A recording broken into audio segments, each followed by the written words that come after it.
second thing everybody looks at. You know, you look at the steering wheel and then you look at where you're sitting. It'll probably have a little pad, maybe a little leather pad, but you don't need much as long as it's kind of comfortable to your back. I mean, compared to some of the bikes I build, this thing will be like the lazy boy. Jesse James, an American entrepreneur, automotive mechanic, and a television personality, created this Austin speed shop as a compilation of how-to videos that people could learn from. Sure, some people did learn a thing or two from it, but in the end, it turned out to be a flop. What's even more interesting, Jesse acted like it never even aired or existed. But despite its short-lived run, fans of Jesse and Austin Speed Shop are still scratching their heads, wondering why the show got axed. The big question is what Jesse's up to now that Austin Speed Shop is no longer on the air. You're just giving it too much power, and it just makes for obliterating the rivets. You know, that's kind of all you want. You know, is that. Let it. That one's a little too much. This one's perfect. Just like kind of mushroom it over and get it to lock.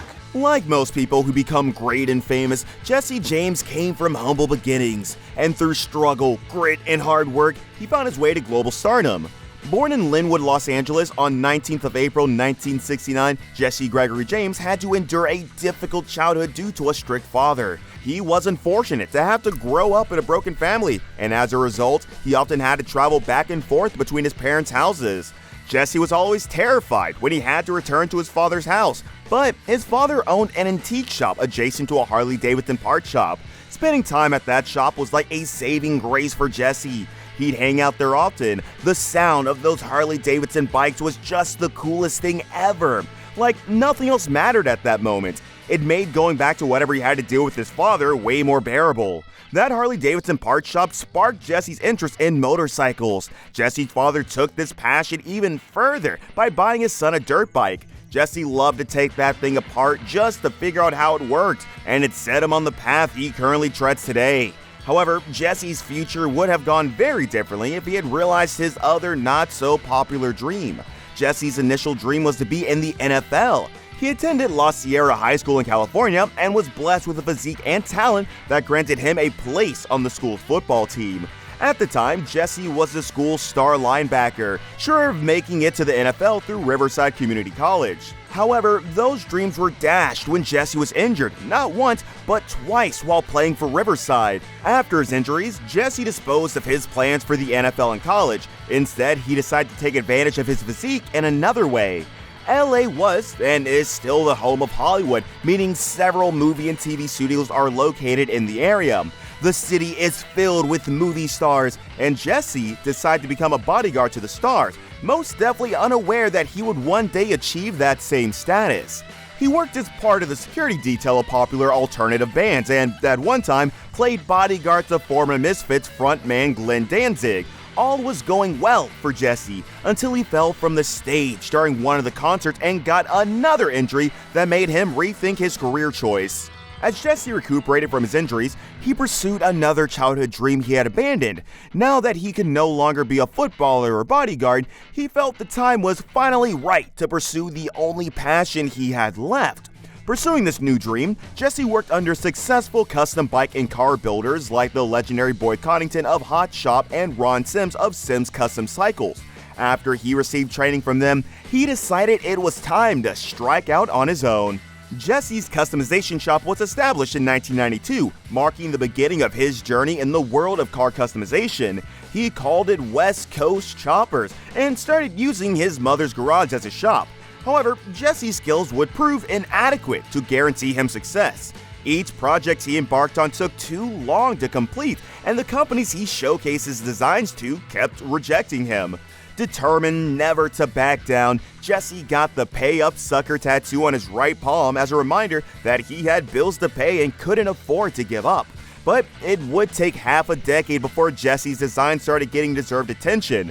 Jesse's determination would pay off when Discovery Channel discovered his shop, skills, and designs. Jesse's designs were different compared to what everyone else was building at the time, and it caught the attention of Hugh King, an executive producer at the Discovery Channel. King offered Jesse an opportunity to showcase West Coast choppers to a wider audience. That opportunity came in the form of a documentary show called Motorcycle Mania. The documentary focused on Jesse and all the happenings at West Coast Choppers. The show was successful because it resonated with motorcycle enthusiasts and ordinary people who enjoyed watching a master at work. Motorcycle Mania was so successful that 2 more documentaries were made, Motorcycle Mania 2 and Motorcycle Mania 3. Right after Motorcycle Mania, a new reality TV show, Monster Garage, was started. For Jesse, it was an opportunity to build on its existing audience and showcase his craft to a bigger audience. Monster Garage took a different approach than Motorcycle Mania. Instead of focusing on just one individual, it was all about team builders. These teams had only a week to work their magic and build a monster machine that would blow everyone's minds. The twist? They had to do it all on a limited budget, starting with $3,000, and then it got bumped up to $5,000. Once their deadline hit, the teams who managed to finish their epic build scored themselves some fancy, expensive tool customizing kits. Plus, they got the ultimate stamp of approval from Jesse himself. For those unlucky teams who couldn't complete their projects on time, Jesse brought the hammer down, quite literally, dramatically destroying their unfinished builds. Monster Garage was a huge hit, running from 2002 to 2006, only to be revived in 2021. Monster Garage was not the only show Jesse James would be a part of. He also participated in the 2nd season of Celebrity Apprentice, finishing 3rd season and losing out to Donald Trump when he was reluctant to raise money for charity. Jesse also starred and produced another show with Base Productions and Spike TV. The show is called Jesse James is a Dead Man. The premiere episode attracted about 2 million viewers, and it made history as the largest premiere viewing for an unscripted network series. Jesse James was doing quite well until new reports announced that he had closed down his West Coast chopper shop in Long Beach and would be moving to Austin, Texas. The reason for the closure was a myriad of lawsuits, the cheating scandal, and the divorce from his wife Sandra Bullock.